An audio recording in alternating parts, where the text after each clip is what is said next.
First నుంచి కూడా almost 99.99 మాకు తెలిసిన వరకు success ratio, whether it is, ఇప్పుడు మీరు తెలుగు వాళ్ళ గురించి మాట్లాడను అని స్టేట్మెంట్ ఇచ్చారు కాబట్టి నేను మిగతా హీరోయిన్స్ని తీసుకోవచ్చు.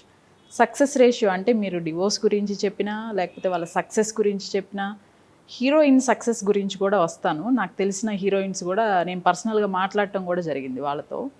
ఈ సక్సెస్ రేషియో సడన్గా మారిందా? మారిన తర్వాత ఏమైనా పబ్లిసిటీ ఇంకా ఎక్కువ జరిగిందా? అంటే ఏం లేదు ఇక్కడ పాయింట్ దగ్గర నుంచి. అంటే ఇక్కడ ఏం లేదు. ఇప్పుడు జనాలు నన్ను విమర్శించేవాడు వాడి దొరుకుతారా అని చూసారా? వాడి వర్షన్లో దొరకడం కాదండి, దొరకడం కాదు, వాళ్ళ వర్షన్లో వాళ్ళు ఉంటారు. నేను అనే పాయింట్ ఏంటంటే కేసీఆర్ రేవంత్ రెడ్డి చచ్చే వరకు శత్రువులే, జగను చంద్రబాబు చచ్చే వరకు శత్రువులే.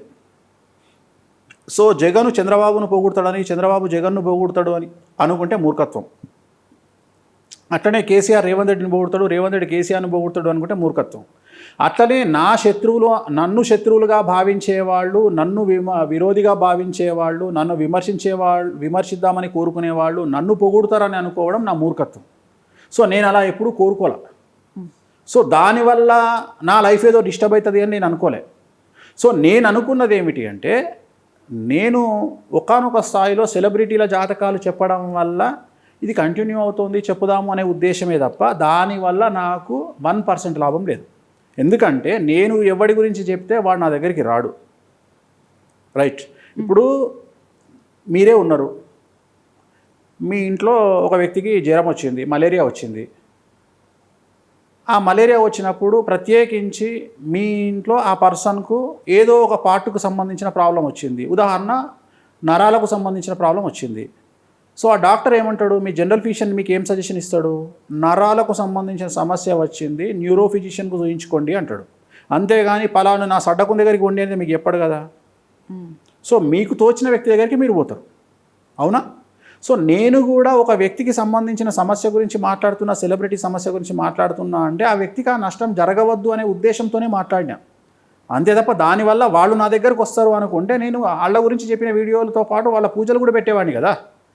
సో నేను చెప్పిన ఏ సెలబ్రిటీ తాలూకు వీడియోలు నేను సోషల్ మీడియాలో పెట్టాలి అంటే వాళ్ళు నా దగ్గరికి రాలే, అంటే వాళ్ళు ఇంకెవరి దగ్గరకో వెళ్ళిరు వెళ్ళలేదు, నాకు అనవసరం, నేను చెప్పిన. బట్ ఇప్పుడు నేను ఫీల్ అవుతున్నది ఏంటి అంటే, దేశ కాలమాన పరిస్థితులలో మరీ ముఖ్యంగా తెలుగు జనాలు చాలా డెవలప్ అయినారు. ఈ మధ్యన నన్ను విమర్శించిన వాళ్ళల్లో కొంతమంది ఏమని చెప్పినారంటే, శుభమా అంటూ 3వ పెళ్ళి, శుభమా అంటూ 2వ పెళ్ళి. అంటే నాకు తెలిసిన హిందూ సంప్రదాయంలో ఒకటే పెళ్ళిని శుభం అంటారు కానీ 10వ పెళ్ళిని కూడా శుభమా అంటారు అని నాకు తెలియదు. నేను ఇప్పుడు నేర్చుకున్నా, ఓహో 10వ పెళ్ళిని కూడా శుభమా, నేను కూడా అంటా శుభమా అంటూ 11వ పెళ్ళి, శుభమా అంటూ 12వ పెళ్ళి, శుభమా అంటూ 13వ పెళ్ళి అని మీ పిల్లలకు కూడా చెయ్యరు, శుభమా అంటూ 14వ పెళ్ళి. సో ఇప్పుడు నన్ను విమర్శించాలి అంటే పదప్రయోగం రాక శుభమా అంటూ పెళ్లి చేసుకుంటారు. అరే ఒకటే పెళ్ళే శుభం, 2వ పెళ్ళిని శుభం అనరు, 3వ పెళ్ళిని ఎవడు శుభం అనరు, 4వ పెళ్ళిని శుభం అనరు.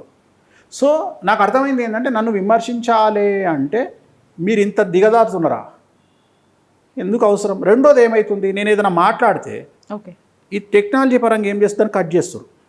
కట్ చేసి నేను మాట్లాడింది ఒకటి, వాళ్ళు ఎడిటింగ్లో ఇంకొక. ఇప్పుడు రాజుగారి చిన్న భార్య చాలా మంచిది, పెద్ద భార్య చాలా చెడ్డది అని నేను మాట్లాడితే, ఈ చిన్న భార్య మంచిది దగ్గర ఈ మంచిది అనేది తీసేస్తారు, బిట్టు తీసేసి 2 కలిపితే చిన్న భార్య చెడ్డది అనే జనాలకు రీచ్ అవుతుంది.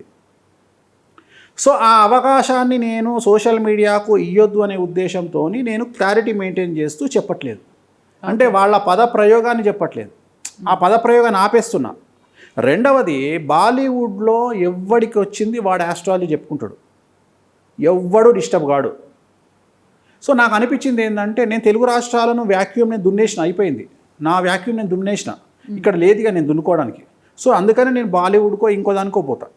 అంటే పోవాల్సినటువంటి నెసిటీ కూడా నాకు ఏం లేదు, కానీ I'm busy with my clients. So నేను అనుకున్నది ఏంటంటే, సరే నేను తెలుగు రాష్ట్రాలకు సంబంధించి వద్దు, మీ మనోభావాలు దెబ్బతింటున్నాయి కదా, ఎందుకంటే మీ 4వ పెళ్ళిళ్ళ గురించి 5వ పెళ్ళిళ్ళ గురించి నేను మాట్లాడితే మీరు ఫీల్ అవుతున్నారు కాబట్టి 50 పెళ్ళిళ్ళు చేసుకోండి, మీరు హ్యాపీగా ఉండండి, నాకు ఎందుకు వచ్చిన లొల్లి అని చెప్పి నేను, అందుకనే నాకు వచ్చిన ఎనఫ్ పేరు వచ్చేసింది.